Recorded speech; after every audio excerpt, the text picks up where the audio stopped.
Good evening, everyone. Season's greetings. Nice to have you here on a somewhat chilly night, although it's probably warmer outside than it is in here.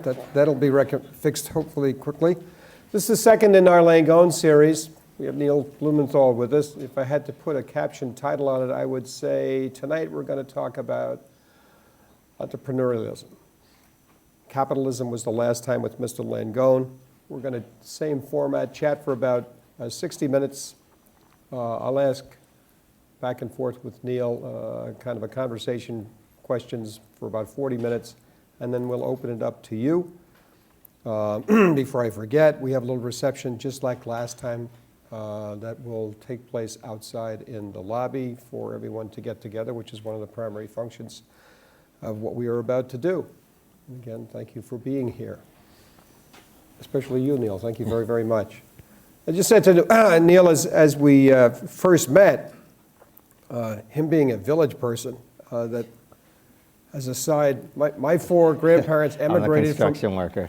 My four grandparents emigrated from Ireland on 10th and Hudson, and my parents grew up there and met and married there, so I feel something greatly in common with someone who grew up on 8th and Mercer, has spent most of his life in the village, works in the village, and now lives in the village again. What is it about the village? Was it the song that you couldn't get the song out of your head at Morton, or what?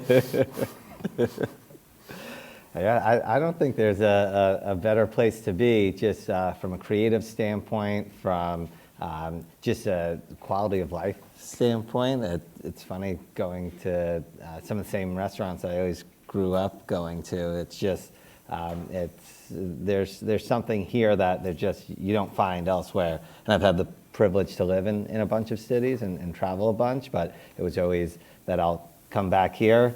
And of course, all my friends make fun of me that I live within 4 blocks of my parents, but I now have a 2.5-year-old, and that's actually like the greatest thing on the planet, having them nearby. It's very helpful. But Sure, incorporate the lifestyle. That's fantastic. Tell me how much, because a lot of the people in the audience probably won't know this, how much has it changed since, let's say, the early 80s when you were a small kid? Sure. So it's, when I was walking here, our office is right on 6th Avenue and Spring Street. So walked pretty close to the park. And I remember as a little kid walking with my mom, and people would constantly come up to her and say, like, smoke, smoke. And I'd say, Mom, what are they saying? And she's like, oh, don't worry about it, they're just offering me drugs. And I was like, oh. And some of them are probably still there. Right. But yeah, no, and then also I used to go to school on 6th Avenue and Bleecker Street. There was a school called Little Red Schoolhouse, and sometimes we'd have recess. There's this playground. Playground's probably the wrong way to describe it. A paved lot right on 6th Avenue in Houston, and along there's a back wall. There's some buildings that's sort of where the park ends. And I remember we'd always go to our teacher and then point and say, "Look, teacher, like hypodermic needles." As we're probably like the only like 6-year-olds in the country to really know what those were. But it's been remarkable sort of to see the change, but also just how things sort of stay the same, and how, at least at Warby Parker, we've taken a lot of inspiration from this community. So Warby Parker, the name actually comes from 2 early Jack Kerouac characters, and all the beat writers used to live and drink around here. Some of their favorite spots were right on Bleecker Street, where all the undergrads go. I know there's probably a few people in the audience here who probably go to those bars to meet undergrads, but that definitely sort of helped us sort of build this brand that I think really is a New York brand. Hopefully it has national and international appeal, but very much inspired by this neighborhood. Fantastic. When I polled a group of MBAs recently, the word which consistently came back when they described the school was collaborative. And having read a lot about your background, you went to another school in Philadelphia that starts with W. But anyway, somehow you met 3 people and formed this great collaborative effort, which you never came off of as a theme. How did you do that? I mean, how'd you do that throughout the 2 years? You consistently kept working on the eyeglass idea. Sure. Well, the first thing I'll preface with is that in any given day, there are as many NYU MBAs in our office as Wharton MBAs.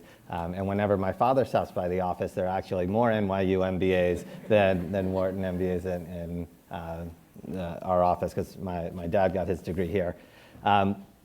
But for us, we were friends first, and the four of us didn't know each other before school started.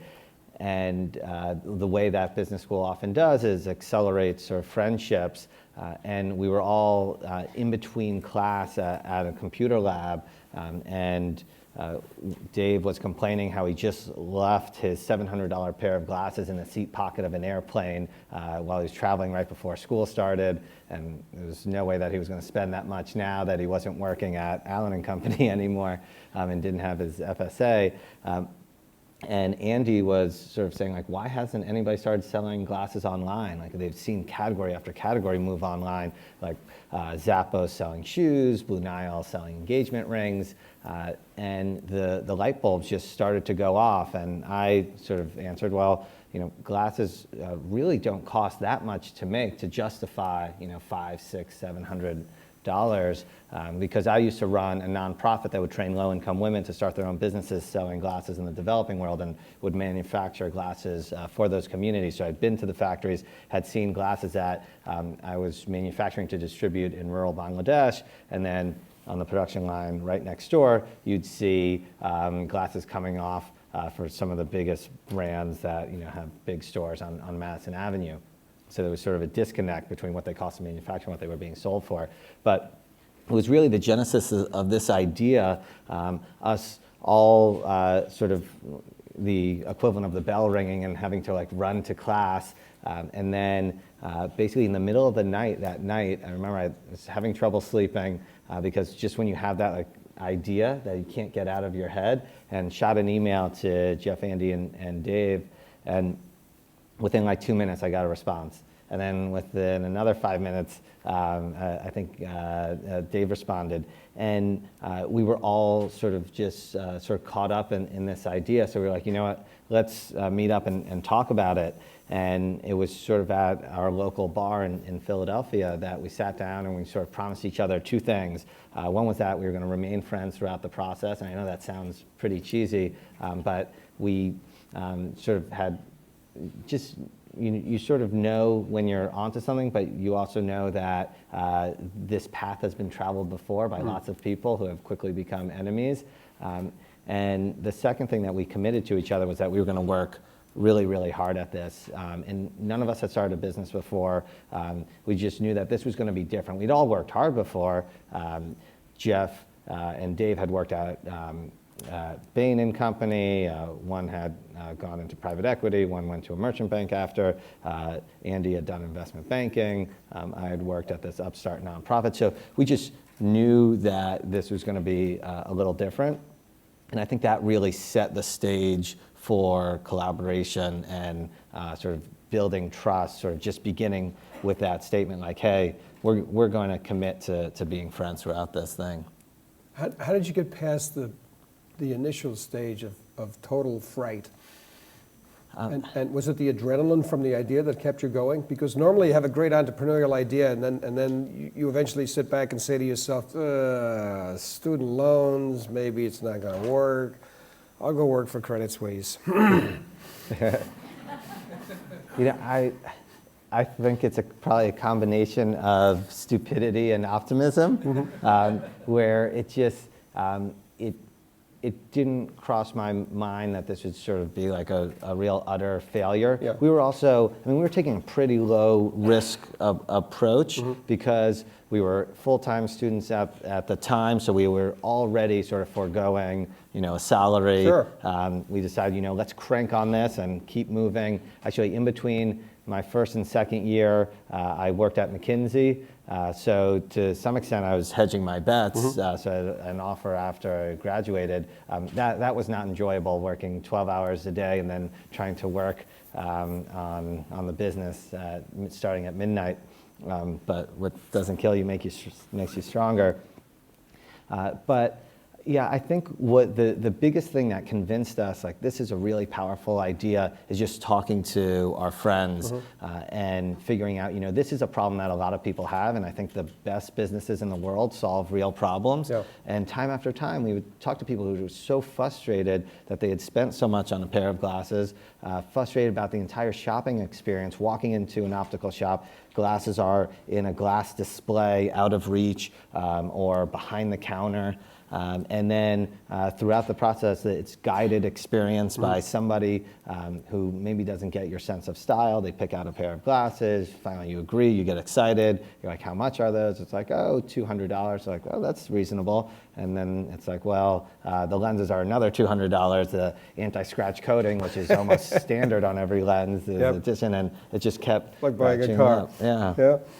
So it was sort of this thing that just, it seemed very intuitive to us. And then we started to sort of lay out a process given sort of the management consulting sort of angle of the group. Yeah, that it's helps. just, what's the process for making this happen? And somebody had given us some pretty good advice that said the process of starting a business is really about de-risking a process. So what information do you need to know to invest more time and energy and money into this idea? So again, in the beginning it was, okay, well, is the market big enough? Well, eyewear is a $65 billion a year industry, which I was pretty surprised to see. About a third of that is here in the US, and the vast majority of that is actually prescription eyewear, not even sunwear, because so many people buy sunglasses at the gas station or off the street for $10. But so we said, okay, check, big market. Well, as we look at the industry dynamics, there's one company that owns Oakley, Ray-Ban, Oliver Peoples, Persol, and Arnett. They also license every major fashion brand. They also own LensCrafters, Pearle Vision, Sunglass Hut, Sears Optical, Target Optical. And they also have a CEO who's the 17th richest guy on the planet. Right, exactly. So you set your sights high is the right way to say it. Yeah, and Right? at first we sort of looked at this and we're like, oh shit. But then we started to think, well, how does this business work? The bulk of their business is actually wholesale sales to independent optical shops. And we were planning to undercut them by so much that it was what we were going to charge the end consumer was way below wholesale. So they couldn't compete with us on price without radically disrupting themselves. Which big companies can't do. Right, big companies don't do that. Well, actually, I know an example of one. So I had the privilege to meet the CEO of American Express, and what he had mentioned was that in 1958, a management consulting firm that shall remain nameless was doing work for them, and they were exploring whether they should get into the credit card business or the charge card business or not. And the consulting firm said, don't pursue this, it will cannibalize your traveler's check business. They ended up disregarding that advice. They certainly knew what they were talking about. But this idea of you have to, in the past, I think businesses probably used to need to be willing to commit sort of suicide once every 50 years. I think now it's almost like once every 2 years. So one of the things that we're constantly telling the team is that it's not like we're at a plateau and then we're going to innovate and make some changes and go to a different plateau, is that change is constant. And we have to be comfortable with that. And change is the status quo because that rate of change is only increasing. How does that make you feel? I mean, basically what I hear is you're hanging out with three, and yourself, Andy Groves. So are you guys like terminal type A's who are complete nervous wrecks all the time? Do you ever get to relax? I mean, is it worth it? Yeah. I think we built this company to basically create jobs for ourselves, and knowing that we were always never going to really separate sort of that personal life and that professional life. So it's really been built to be sort of fulfilling all the time, knowing that we'd be on all the time. So that actually was really what influenced having such a strong social mission. Because the question is, what's going to make us get up in the morning and not roll over and hit the snooze button? And it was really, how do you have a big impact on the world? So initially it was, well, hey, we're going to bring down the price of glasses, make them more accessible. But even at $95, there's 700 million people that don't have access to glasses. And that's just crazy town. Right? Glasses were invented 800 years ago. It's just we're failing as a species when you can't figure out how to distribute a product that's so old to everybody. Right. So at that point, we're thinking, well, how do we solve this problem? Well, we can commit to giving a % of revenue, a % of profits. I think the problem with that is that it actually doesn't solve the problem. That's while you need money to solve the problem, money in itself doesn't solve the problem. The problem is that people don't have glasses on their faces. The second issue is that who knows? Maybe there'd be a time where we didn't have control over the business, and then there are all these different ways, right, that you can play with net revenue, or you could manipulate those numbers. And then lastly, it wasn't as easy to understand. So it's at that point that we committed, we're going to distribute a pair for every pair that we sell, but then also try and do that in a really thoughtful way. So we partnered with the nonprofit that I used to run that basically trains these low-income women to sell glasses. So there's an economic incentive for people to distribute glasses over time as people's prescriptions change, they lose their glasses, they break their glasses, and actually uses glasses to foster economic development. So what we do is on a monthly basis, we tally up the number of glasses that we've sold, and then we make a cash donation to Vision Spring so that way they can procure that number of glasses. When you think about that in your business model, how much do you worry about how that will affect you with respect to potential competition? That's really expensive, phenomenal from a social and conscious standpoint, goes without question. But does that bother you a little bit in terms of, gee, it'd be really easy for somebody to come in and pounce on our model here and not do that part of it and have better margins than us and start to take over? Yeah, so... Said differently, do you ever lose interest in the socially conscious thing? Right. Well, we had always baked it into the model, and it was sort of always going to be there, and it was one of those non-negotiable things. But I think also early on, we realized that we were never going to be the cheapest guy in town, Right. And it was about really building a brand. And we actually spent a ton of time focusing on what does that brand stand for. So we spent a year and a half working on the business before it actually launched, and we put the website live on the site, on the interwebs, and started selling glasses. And that time we would have these debates. What does Warby Parker stand for? Yeah. Are we collegiate? Are we preppy? And having these debates over synonyms, and to really get at the gist of what we are and what we stand for, so that way we could build that lifestyle. So hopefully people would buy into this lifestyle. And of course, part of that was about accessibility. Sure. and reasonable, affordable prices. But it wasn't that the only reason why you're coming for us was because we're the cheapest guys in town. So with that in mind, it wasn't going to be sort of always like this margin game. Right. But an interesting, just sort of broadening the discussion on margins, at one point we thought that we could sell glasses for $45. And we had a beautiful deck because that's what we know how to do. And we went into the head of the marketing department at Wharton, who's a pricing expert, and we put the deck on his desk, and we said, we're going to change the world. We're going to transform the optical industry. We're going to sell $45 glasses on the on the internet. And he looked at us and slid the deck back to us and said, oh, I'm not so sure that's going to work.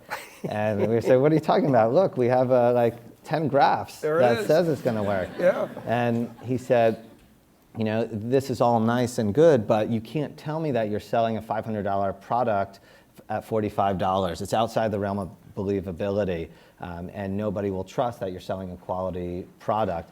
And the second thing is, even if you think you could get people to buy, your cost of goods is going to be probably double what you think it's going to be, and you're going to have no margin to market with.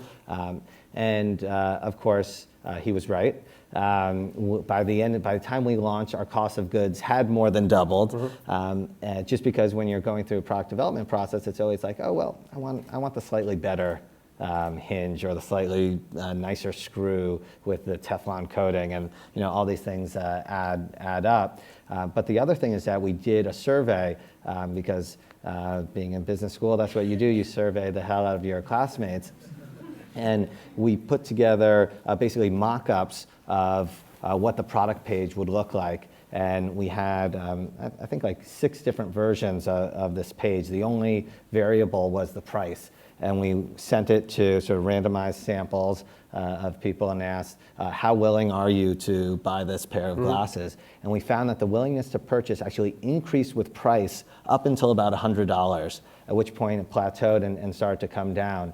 So we thought, obviously correlation between price and perceived quality, but then that $100 is a psychological sort of barrier. Yeah. And then at that point, sort of the intuition branding took over, and it's like, well, 99 sounds cheap and visually isn't that stunning.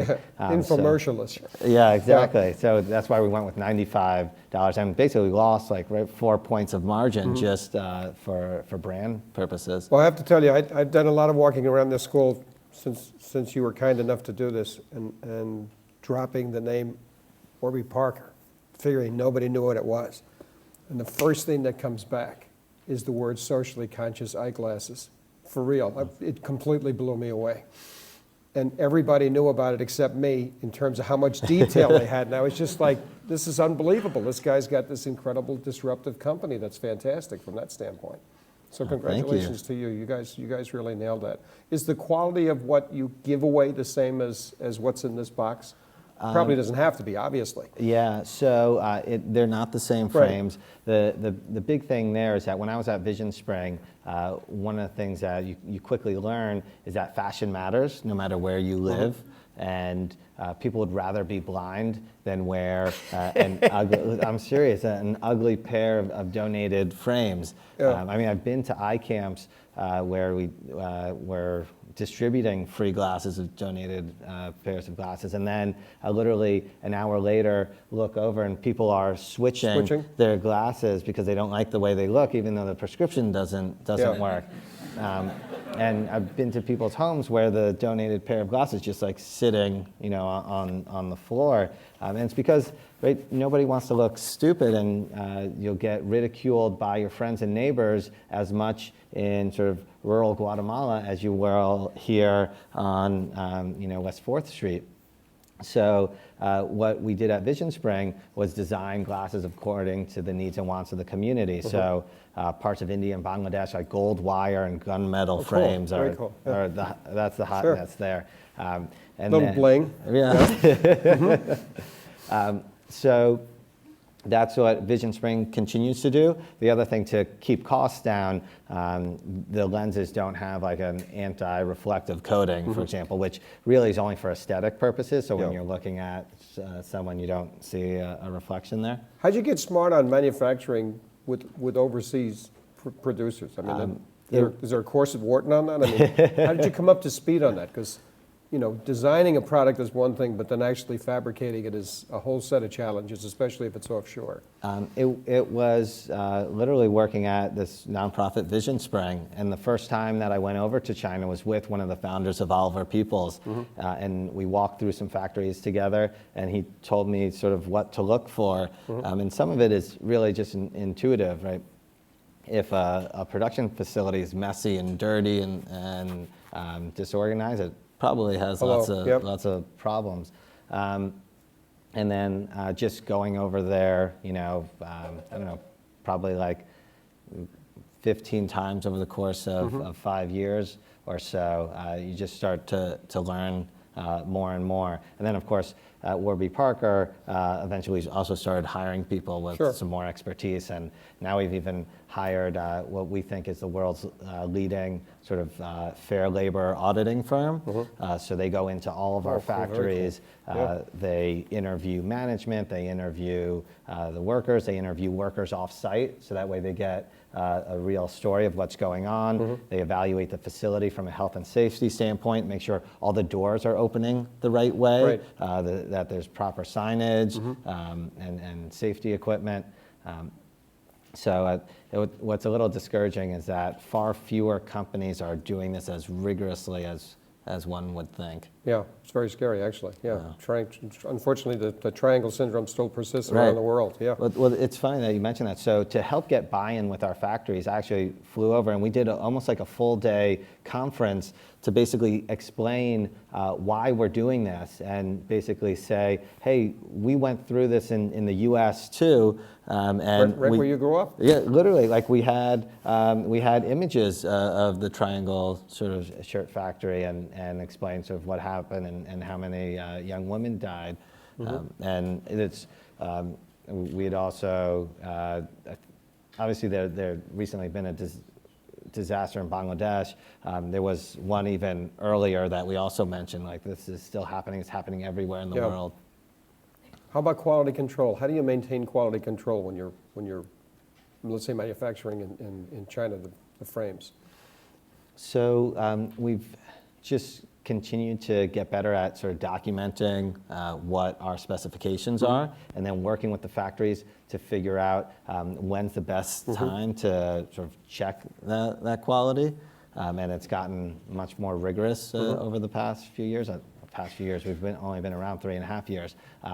But it's something that we're constantly working on. Yeah, but it's pretty important because most of us would presume that over time, let's say you were a typical entrepreneur and started to get into the margin in your head, you'd start to deteriorate quality as a function of, the fact that you're locked into $95. So maintaining what you do is incredibly important for the brand. Definitely. And, I think for us early on, we also made this commitment that we're going to create awesome customer experiences. Yeah. So it wasn't even a question that we were going to provide free shipping and free returns because it's what we thought we would want if we were customers. So again, we just sort of baked that into the model. And with like quality control issues, if there was ever a question, right, we just give the glasses to the person for free. Yeah, we'll take it back, give you a full refund, send you a new pair of glasses. If sort of there's any inconvenience, again, either give a free pair of glasses or a discount. It's actually my co-founder Jeff was notorious about this. We had to take him off customer service because he would just give away free glasses to everybody. Just call Jeff. So tell us how this works and how you came up with that idea. Online, okay, I get that. But then how did you develop that as the product initially? Sure. So, well, actually, this home try-on box, if there was ever doubt that we could do this, it was about 3 months into the process. At this point, we were decided to start working on a business plan. So what did we do? We took a course where the one deliverable was a business plan, so you might as well get school credit.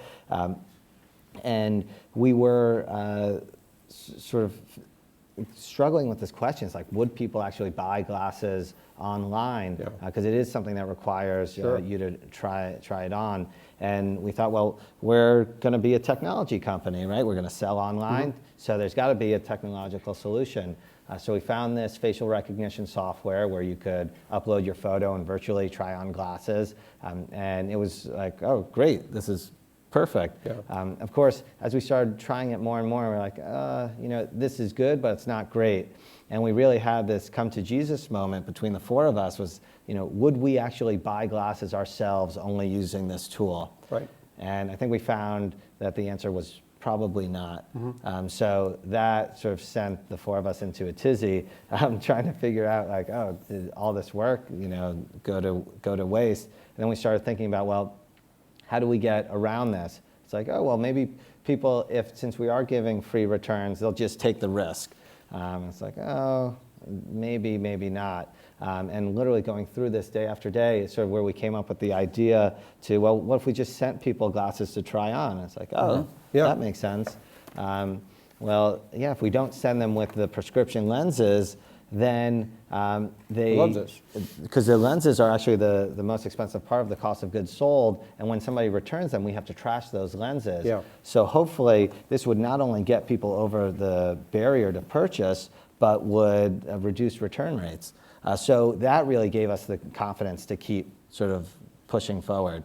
Oh, I think it's a phenomenal idea, absolutely. Now, you're changing your business model, or should I say you're complementing it, right? You're starting to do store in a store, and you've got a bus that drives around, and you're starting different ideas. Where is that going to go? Sure. So what are you thinking about with that? When in our original business plan, it was all just about selling online. Right. We had seen all these other categories move online, and apparel and a lot of accessories were now, 15% of the total market, whereas eyewear was less than 1% at the time. So we were really focused on sort of this opportunity online. But what happened is that we were featured in Vogue and GQ literally the day that we launched, and the company went bananas. We hit our first year sales targets in 3 weeks, sold out of our top 15 styles in 4 weeks.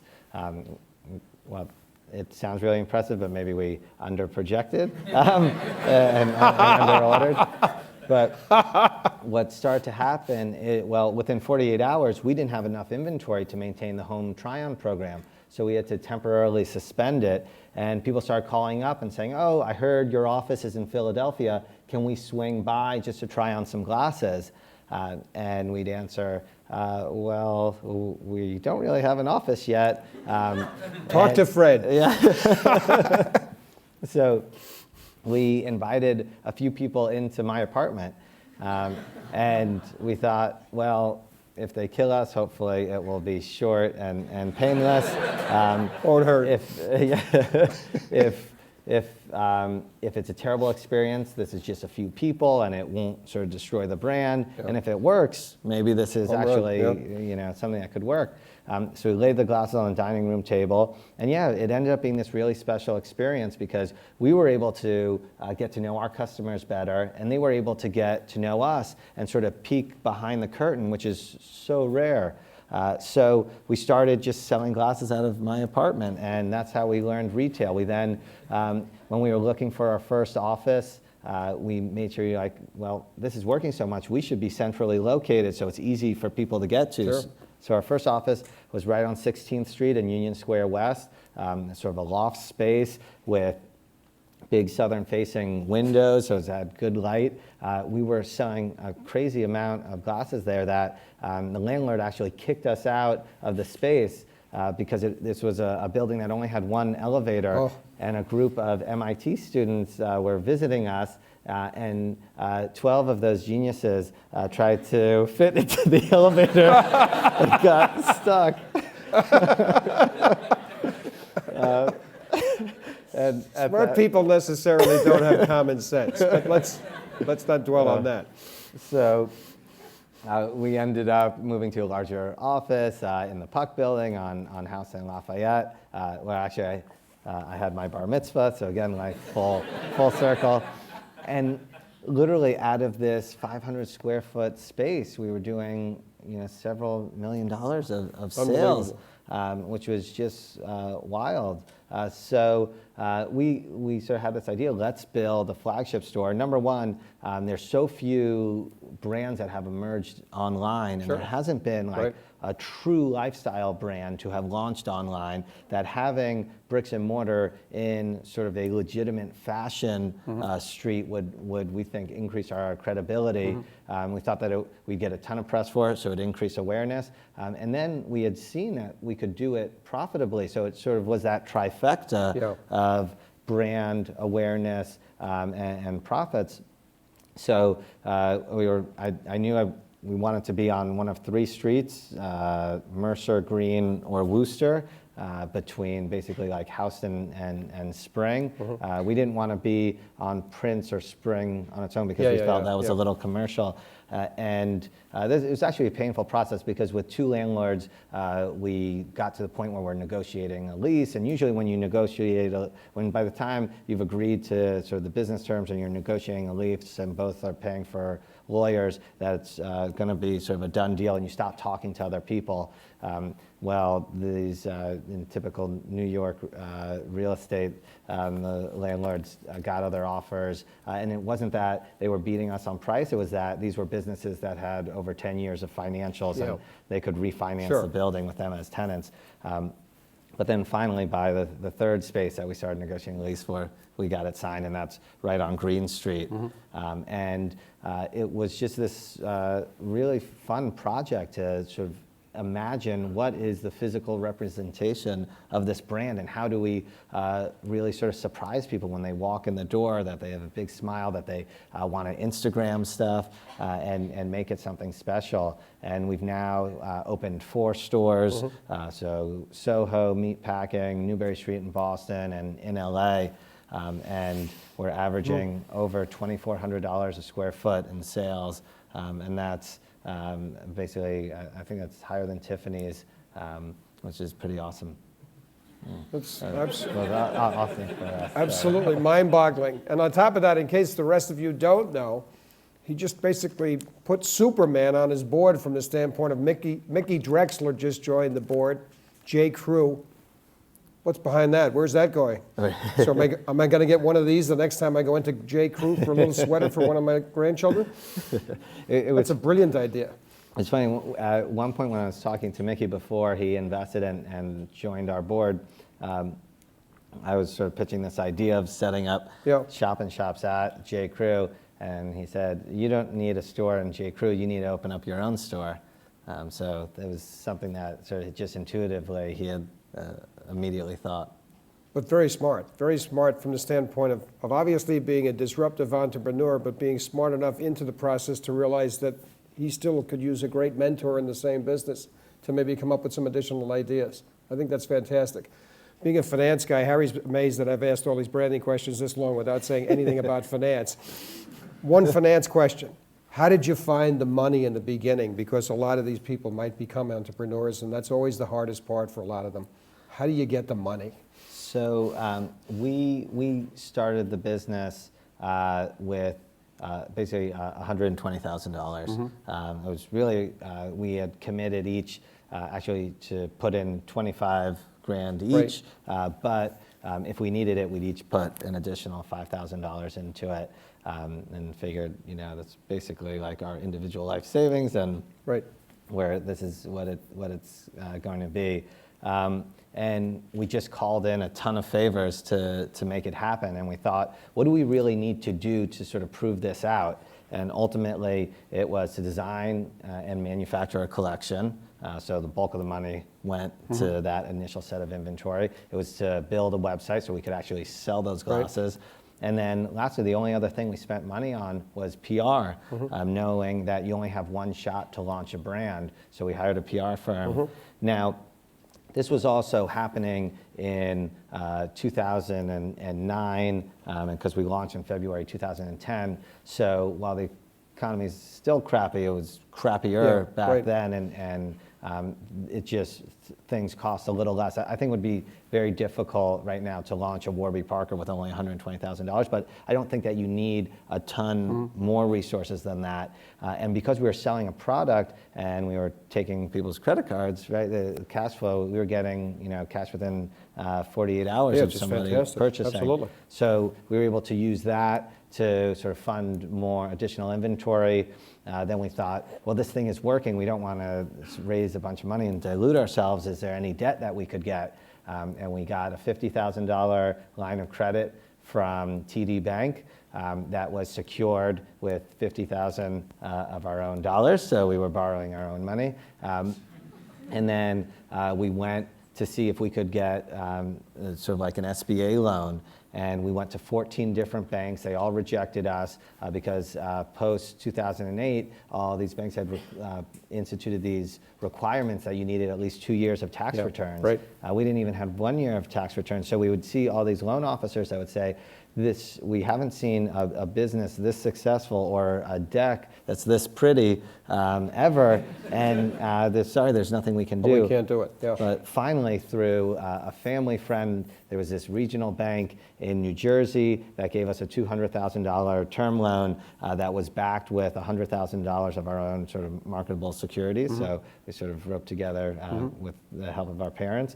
That helped us build more, buy more inventory. Then, so launched February 2010. Then November, we ended up doing a convertible note. We raised about $500,000. Then that converted during our first equity raise, which was May 2011, so about 15 months after we launched. That was about $2.5 million raise. And then since then, we've done 2 more raises, and in total raised about $55 million. Fantastic. Well, that is absolutely fantastic. So one last question for me, and then we open it up to you, and Neil will get to pick as opposed to me. So this obviously is going to be a hot IPO when it happens. You're a nice guy. You worried about becoming rich? It would be nice. As Kenny Langone said when he was here 6 weeks ago, rich is better. You can do more good things when you're rich. Ladies and gentlemen, we open the floor up to you. Questions, please. And we're all finance people. What are your operating margins now, and what do you hope to get them to? Well, that's something that I would wait to disclose until we go public, if we go public. So, I mean, you have disclosed it to your equity guy. yeah. Right. But hopefully they don't tell anybody. Yeah. They're pretty good at not.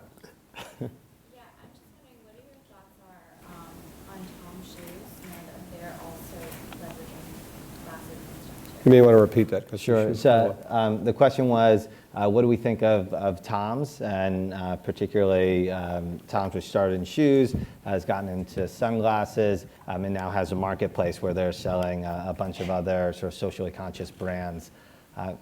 We think that Tom's did an amazing job. They're sort of like the first brand to get a ton of traction around sort of social good. There were always brands like Patagonia and Ben & Jerry's ahead of time that sort of also trailblazed, but I think that Tom's in particular struck a really great chord and really helped sort of push this idea of sort of conscious consumerism. So we need more Tom's, we need more Warby Parkers. There's a microphone. Here it comes, right down the aisle. For those of us who are slightly older, compete or collaboration with a company like iBob's, who's done, I think, a great online service to some of us. Yeah, so iBob's is, for those that don't know, is a great brand of reading glasses. They've acquired also some other reading glasses brands.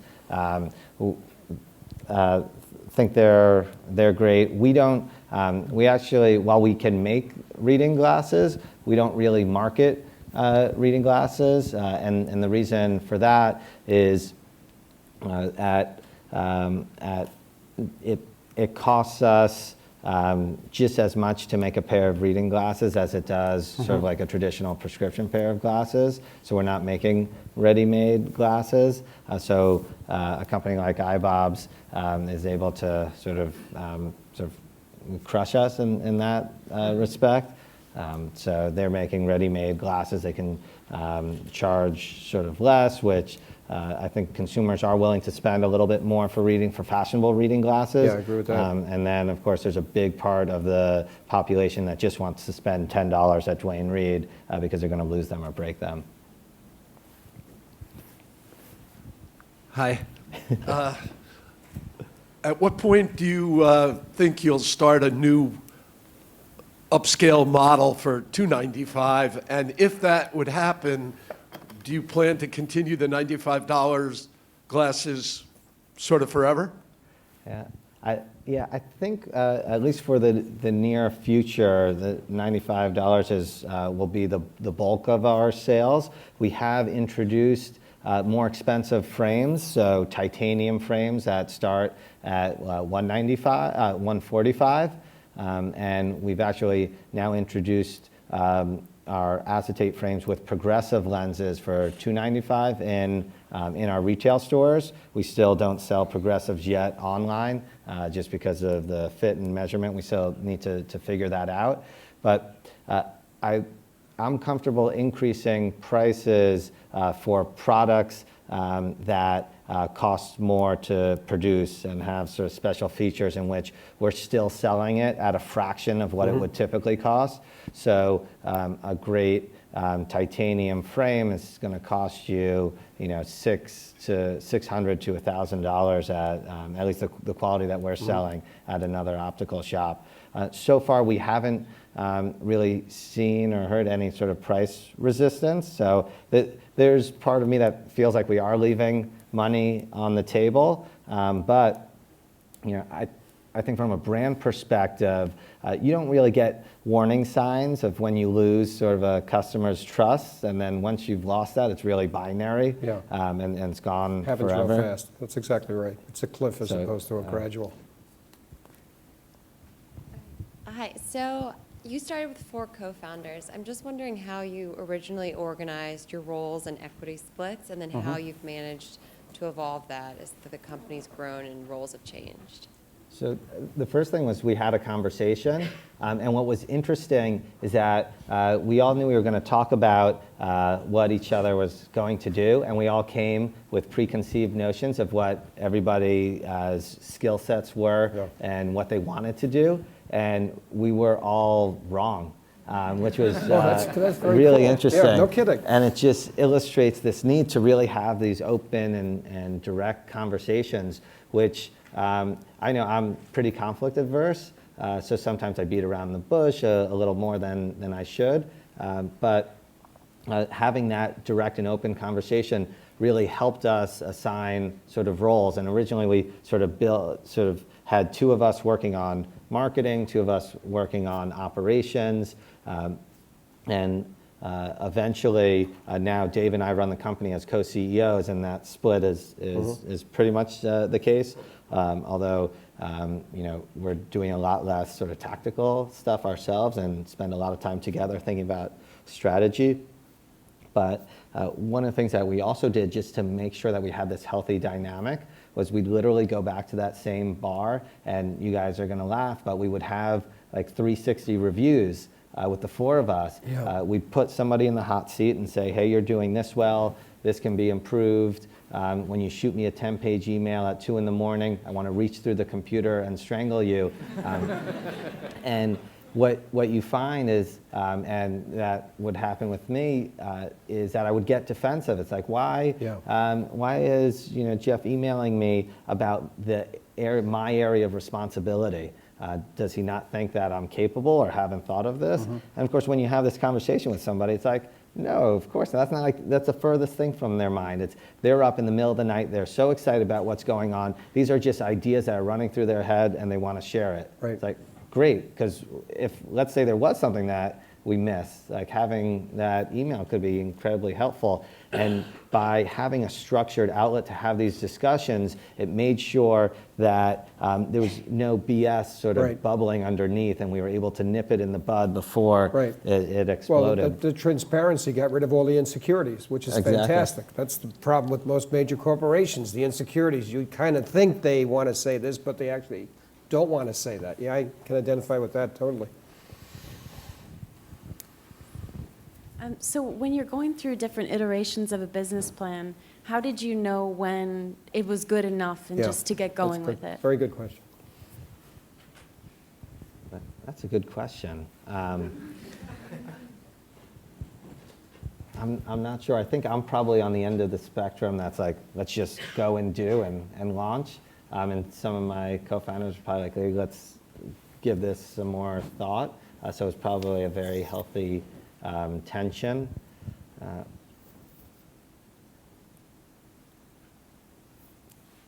Yeah, I think it was sort of like artificial in that we thought, okay, if we want to launch, when would make sense to launch? Oh, well, if we're able to launch sort of before holiday during our second year, then we would have plenty of time before we graduate to really see if this thing has traction, and if we have all this time to get sort of additional resources and get advice from people. So then we work backwards from there. What do we have to do in order to launch then? Now, of course, whatever launch date you pick is going to be wildly wrong. We ended up not launching until February. But one of the amateur mistakes that we made was that we had gotten proposals from 5 different companies to build our website, and one company was half the price of everybody else. So we said, oh, perfect, we'll There you go go. with these guys. Yep. So within 6 months, we had to fire them. All the code they wrote was crap, and start that process over. Was there anyone?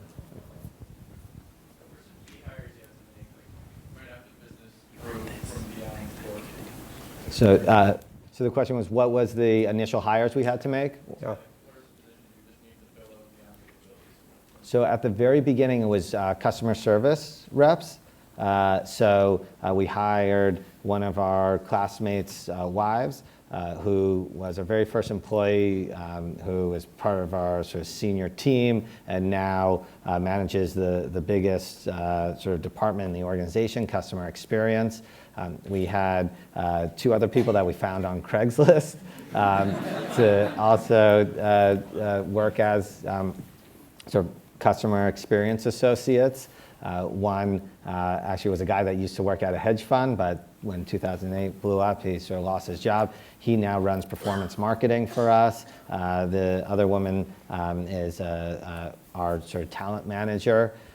So for us, it was really sort of customer service because we were in that mode where it was fighting fires. I think if I could do it over again, given that the 4 of us were not technical, I would have hired a software engineer as quickly as humanly possible, and then just would have made our life a lot easier. And even though we have some best-in-class technology, even after a few years, you start to, once you make a decision on technology, you immediately start accruing technical debt. Yeah. And we weren't experts in sort of making those decisions. So I think we could have even grown faster had we started investing more in technology sooner. Mm-hmm.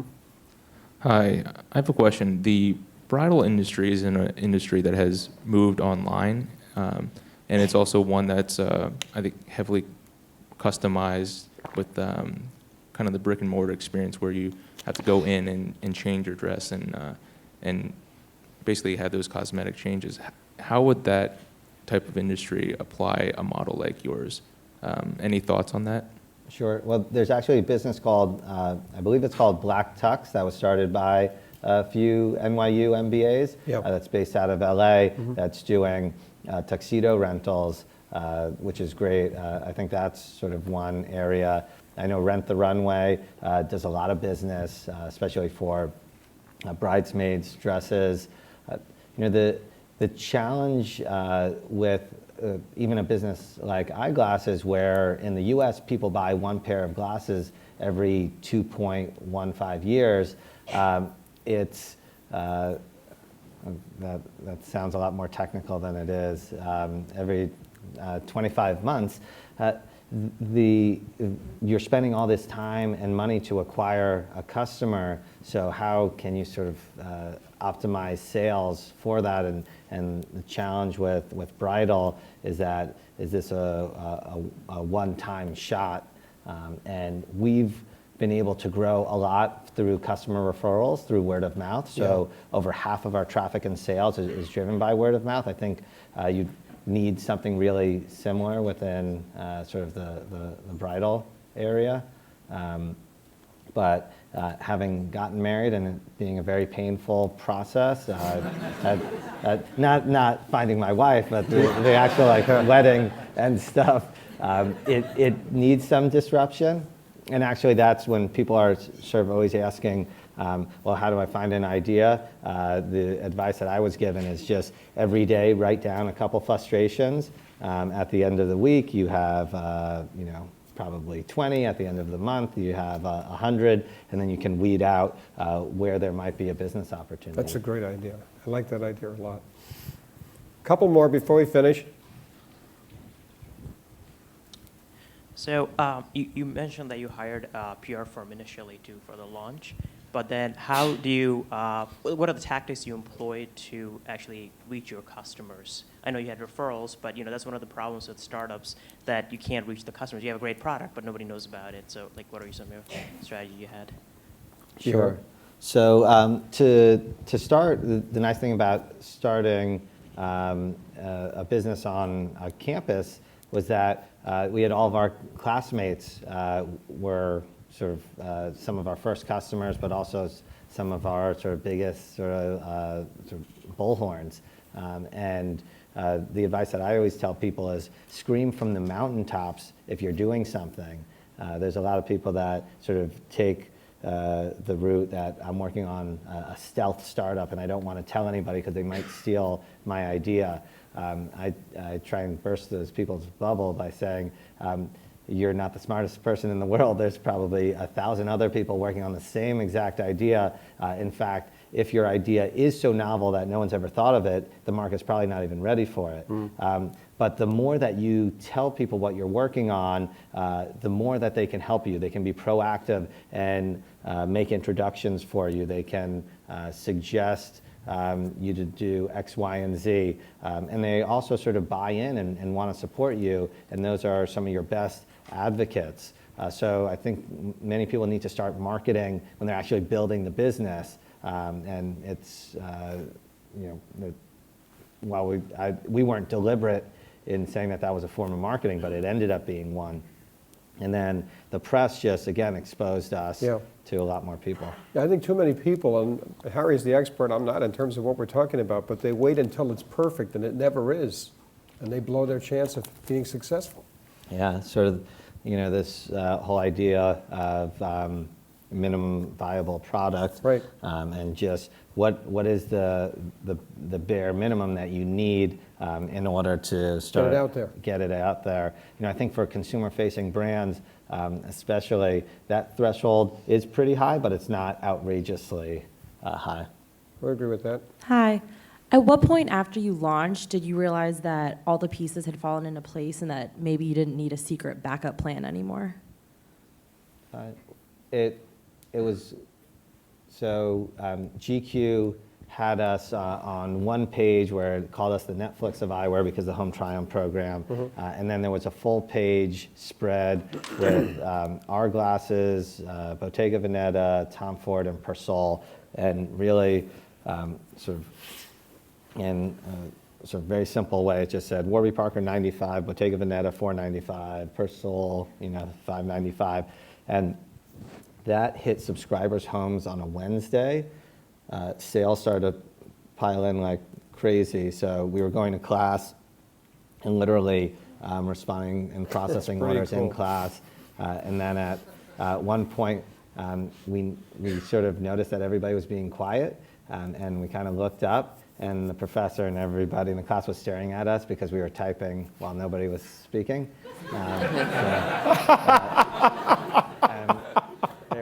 So the orders had already started to come in, and then that Saturday was just crazy town because I think a lot of people started buying GQ at newsstands, or the subscribers got up in the morning and started to read it. So it was sort of right away. It seems, again, I haven't done any sort of research here, but it seems with a lot of startups that I've learned about or have worked with, that either get traction right away or you don't. It's really difficult to sort of be going along and sort of reinvent and have a big launch. One more. Neil, you talked about companies having to disrupt themselves every 2 years or so. Can you talk about how you guys think about that, how you think about disrupting yourself at Warby Parker? Sure. So I think first it's just culturally, how do we make it, how do we create an environment that fosters innovation? And I think in order to do that, you have to create a learning organization. So we really sort of work on creating that culture and making it everybody's responsibility to help each other grow professionally and personally, and bring in, whether it's speakers in completely different industries to come and talk and hopefully inspire people, whether it's sort of like a Navy SEAL, or we had Mayor Bloomberg come by, or the music supervisor that we've worked with. In the beginning, we do this less now, but we always have people give sort of book reports, which was fun. But also sort of these just how do we create a cadence to our performance reviews, whether it's monthly informal feedback, quarterly 360 reviews, to make sure that that feedback's happening, because that's the best way to grow. I think the other thing is just talking a lot to other companies. So one of the reasons why we were able to be so successful quickly is because everybody was just so nice and would take our calls and take meetings with us and give us advice. So we try to sort of pay it forward in that respect, and sort of learn a lot through that. There's actually a great book called Give and Take by Adam Grant that just talks about probably the best thing that you can do to sort of in your career is just ask other people how you can help them. But one of the things that it's kind of in the back of my mind, but it's going to, within our lifetime, right, physiologically, people are not going to need glasses anymore. We're going to figure that out. And the question is, what do we do? Ladies and gentlemen, Neil has to go back to work, unfortunately, and that's the problem with being a young entrepreneur. That was absolutely fantastic. We thank you for your time. Thank you. Thanks for having me.